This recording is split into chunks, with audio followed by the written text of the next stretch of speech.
Halo guys, welcome back to Korea Meet bersama orang Korea yang medok.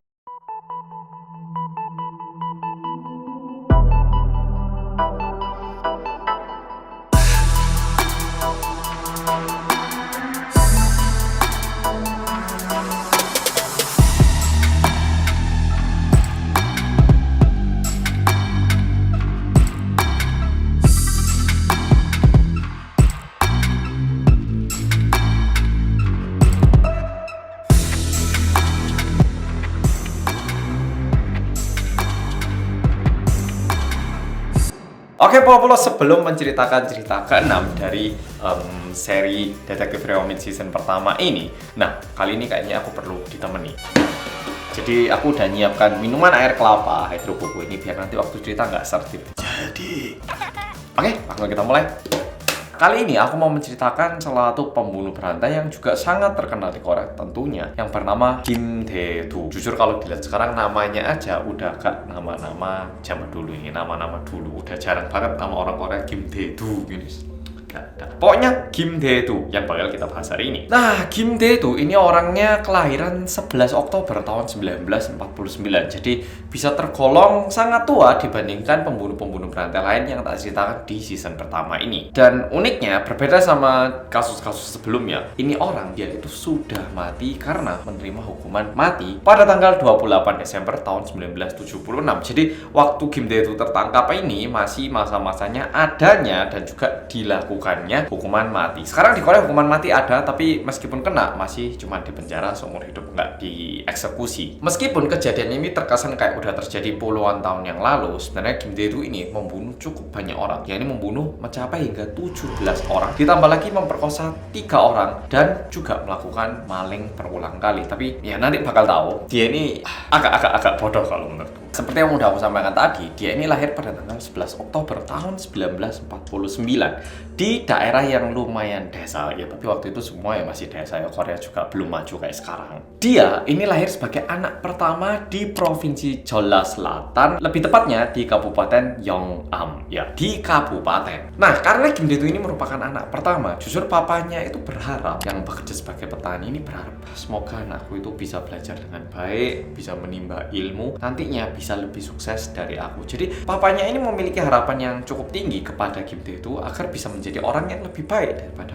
dirinya. Sebagai seorang ayah, yang bisa dilakukan oleh ayahnya Kim Dae-do ini adalah mengirimkan Kim Dae-do ke sekolah yang baik biar anaknya itu pintar belajar, paling nggak termotivasi melihat teman-temannya gitu. Tapi Kim Dae-do ini nggak mau gitu loh belajar, bantah terus, anaknya ini nakal banget. Dan bahkan saking nggak mau belajarnya, akhirnya dia ini dikirimkan ke kota Gwangju untuk bisa belajar di tempat yang sedikit berbeda, kayak dikirimkan ke tempat yang lebih bagus lagi. Tapi begitu dia masuk ke SMP usia 17 tahun, dia itu langsung nyerah belajar dan kembali lagi ke kampung halamannya, ke Kabupaten Yeongnam itu tadi. Dia balik ke kampung halamannya, papanya juga udah ngerti, oh ini anak sudah nyerah belajar ternyata. Sehingga yaudah kamu ikut papa aja kerja di pertanian gitu. Nah, dia ikut tani. Kerja 1 bulan dia ngerasa, kalau cuma nanam gini kapan kayanya apa? Nggak mau, aku mau kerja di ini aja, di ini apa?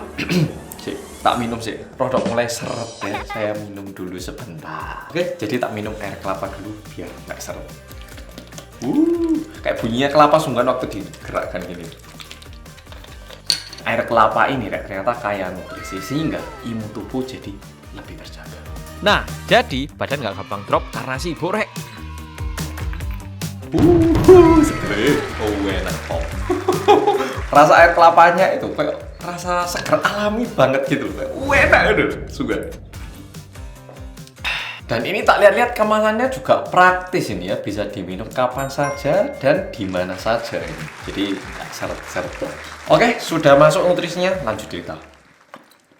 Kim Dae-do yang pengen bekerja menghasilkan lebih banyak uang lagi, dia ini pindah ke kota Mokpo bekerja di salah satu toko furnitur. Kerja di situ nggak ada 1 bulan lagi, dia udah nggak cocok lagi, dia bekerja sebagai petani lagi di lahannya orang. Kerja di situ nggak betah lagi, dia pindah lagi di tempat kayak tempat jahitan baju lagi. Jadi kayak dia itu nggak bisa gitu loh menetap di satu kerjaan, kayak pindah terus gitu. Kehidupannya yang nggak jelas ini terus berlanjut hingga beberapa tahun. Setelah itu dia mikir, ya udahlah tak balik ke kampung halamanku. Dia balik ke daerah rumahnya. Dipikir-pikir di rumahnya, dia itu jadi kepikiran, ternyata kalau mau kaya itu kayaknya harus ke Seoul kayaknya. Ibu kota kan lebih banyak duitnya. Yowis, aku tak ke Seoul. Di situ dia memutuskan untuk pindah ke Seoul. Dan di situ dia mencari kayak satu kamar kos dan mulai tinggal di Seoul. Dan sebenarnya di usia Kim Dae-do ini dia harusnya pergi ke wajib militer ya toh. Tapi kita lihat dulu foto orangnya kayak gini. Nah, karena dia ini terlalu kurus, akhirnya dia itu nggak boleh ikut hamil. Ini beneran di Korea. Kalau terlalu obesitas atau terlalu kurus itu bebas dari hamil. Tapi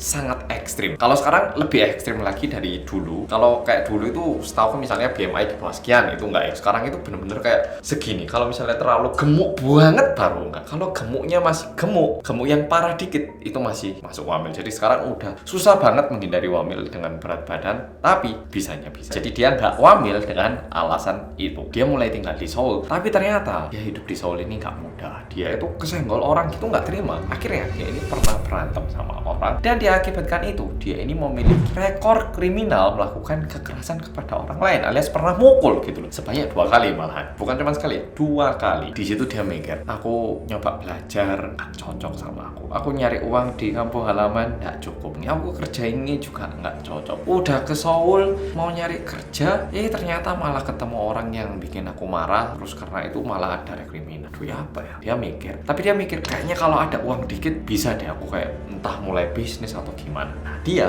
mulai datangi saudara-saudaranya. Om, ini siapa gitu, datangi semuanya. Boleh pinjam uang nggak? Ternyata saudara-saudaranya ini berbeda dengan yang dia bayangkan. Semua saudaranya itu kayak, itu loh, Kim Dae-do itulah anaknya Pak siapa itu yang udah pernah masuk penjara, itu udah kriminal 2 kali itu, udah jangan diladeni. Saudara-saudaranya pun ternyata yang tahu kalau Kim Dae-do ini pernah masuk penjara itu menjauhi dia dan nggak ada yang mau minjemin uang kepada Kim Dae-do. Kim Dae-do yang mengira mungkin ya hidup itu mudah, tinggal gini gitu ya, padahal hidup kan jauh lebih susah dan bertahan hidup itu nggak mudah ya. Nah di situ dia ini bukannya malah kayak merefleksikan diri dan juga merasa apa yang dia lakukan selama ini salah, bukan. Dia itu malah mulai dendam dengan dunia ini. Dunia ini nggak adil, aku tok yang susah hidupnya. Kelihatan lah. Dia itu malah mulai marah kepada dunia, bukan malah marah kepada dirinya sendiri. Hidupnya ini udah lumayan berantakan dan pembunuhan pertama ini terjadi di tahun 1975. Jadi kalau dihitung waktu berusia 26 tahun. Tapi perlu diingat, tadi aku bilang Kim Dae-do ini kan udah membunuh 17 orang gitu. Tapi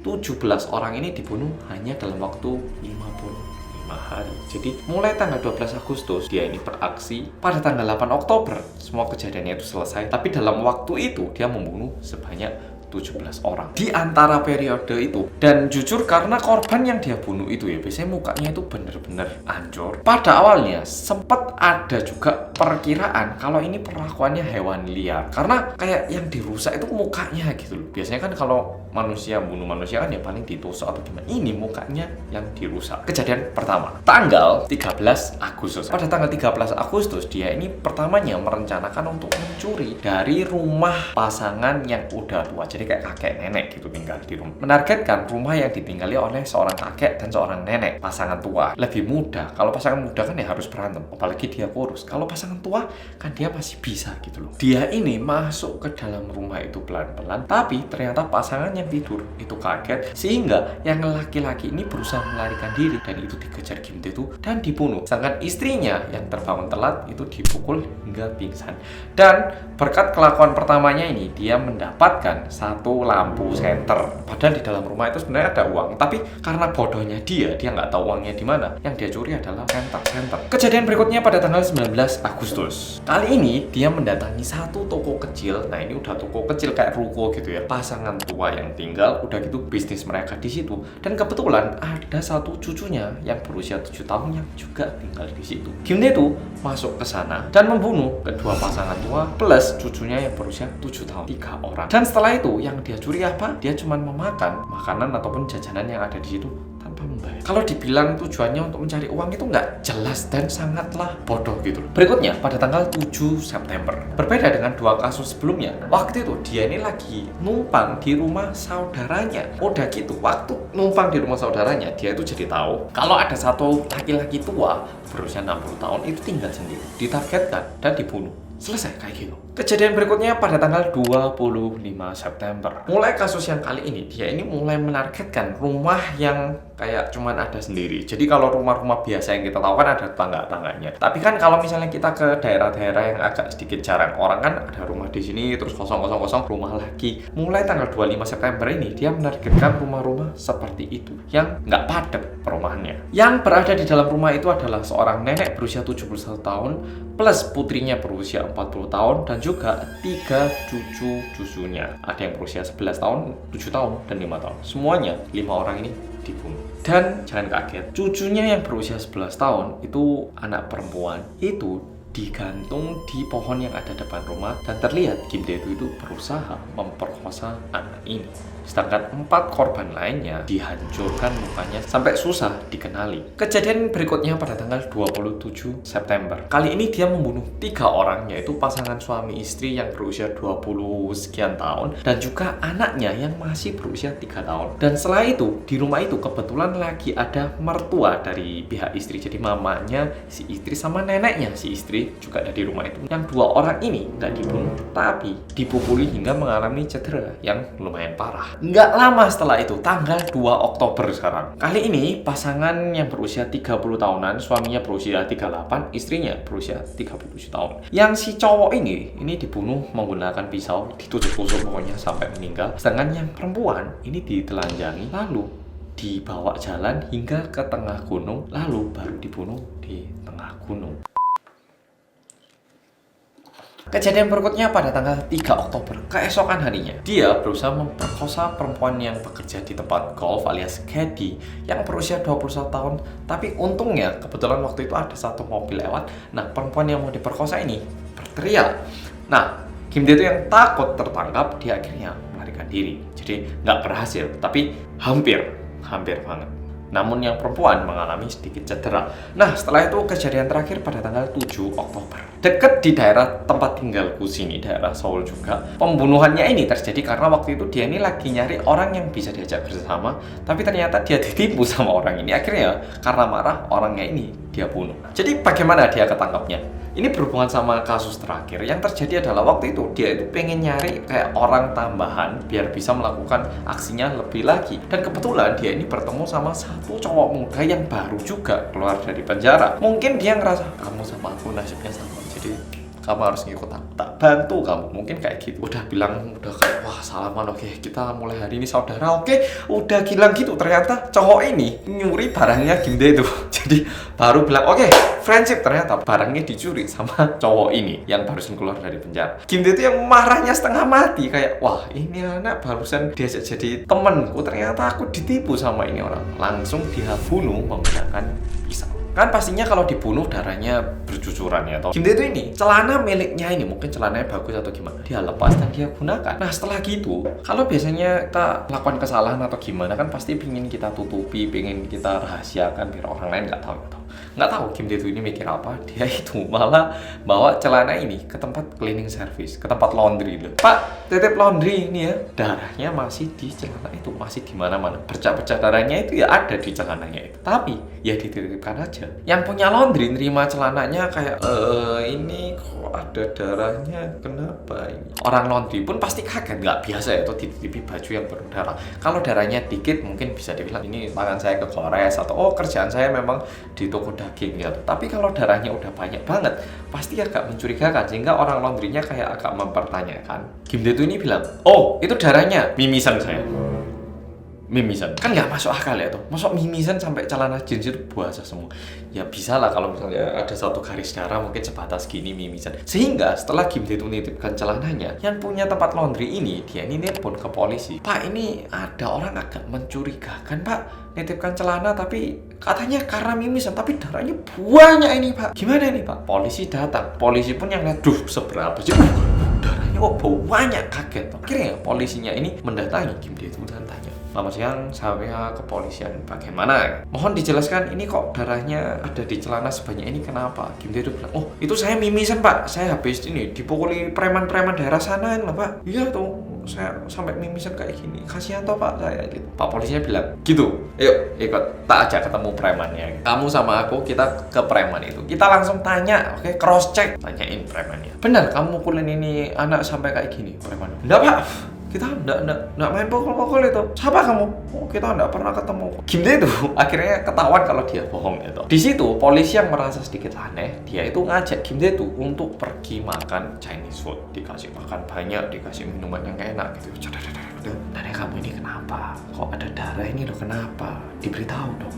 Jangan disembunyikan, percuma. Meskipun aku polisi kan bisa dibilang aku ini ya kayak Hyung ya, lebih tua dari kamu. Bilang mau ke Hyung ini. Kim Tae tuh yang mungkin udah nggak makan beberapa hari, tiba-tiba dikasih makan banyak, dibelikan minuman alkohol juga. Di situ dia tiba-tiba ngaku kalau dia membunuh 17 orang. Akhirnya Kim Tae ini tertangkap dan mulai diberitakan di media kalau ternyata semua orang-orang yang meninggal akhir-akhir ini adalah kelakuan dari Kim Tae dan dibawa ke TKP untuk menunjukkan gimana kamu membunuhnya, pemerakaan. Tapi di waktu pemerakaan pun Kim Tae itu nggak terkesan kayak merasa bersalah atau gimana, dia malah ngunyah permen karet dan aksinya itu terlihat kayak orang yang nggak merasa bersalah sama sekali, sehingga masyarakat Korea tentu sangat marah, takut, benci, pokoknya semua rasa negatif itu dirasakan karena Kim Tae ini. Di sini agak menariknya, setelah itu dia kan di penjara sambil nunggu hasil sidang ya. Nggak tahu kenapa setelah di penjara dia itu tiba-tiba mulai menganut agama, dan kita nggak tahu ya isi hatinya Kim Tae ini apakah benar-benar pingin menganut agama karena dia merasa bersalah dan menyadari kesalahannya,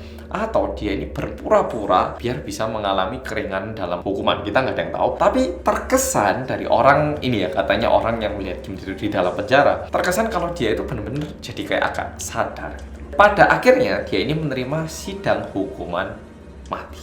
Ya, fotonya kayak gini. Setelah menerima hukuman mati, Kim Tae ini tidak banding. Dia ya menerima aja kalau dia ini mendapat hukuman mati. Dan aksi terakhirnya tadi kan terjadi pada tanggal 7 Oktober ya. Diakibatkan itu, akhirnya dia menerima hukuman mati pada tanggal 28 Desember tahun 1976. Jadi tahun depannya setelah melakukan kejahatan ini. Jadi waktu dia ini benar-benar mati nantinya, dia itu terkesan dia ini sudah menganut agama dan menyadari kalau dia ini bersalah atau gimana. Tapi ada satu pesan yang dia tinggalkan sebelum dia mati. Dia itu bilang, please penjara, kamu itu pisahkan orang yang pertama kali masuk penjara sama orang yang udah beberapa kali masuk penjara. Jangan kecampur. Orang yang polos cuman baru melakukan kejahatan satu kali karena bergaul sama orang-orang yang udah bolak-balik masuk penjara, jadinya itu kayak gini. Dia itu meminta kayak penjara itu dibagi sesuai kelasnya gitu loh, yang ringan, berat, sangat berat. Karena Kim Tae bilang bahwa dengan bertemu dengan orang-orang yang sering masuk penjara, secara nggak langsung pun orang-orang yang baru melakukan kejahatan satu kali dua kali ini jadi belajar kayak, oh bisa melakukan kejahatan dengan cara kayak gini tuh, oh kayak gini tuh, kayak gini tuh. Dengan berbaur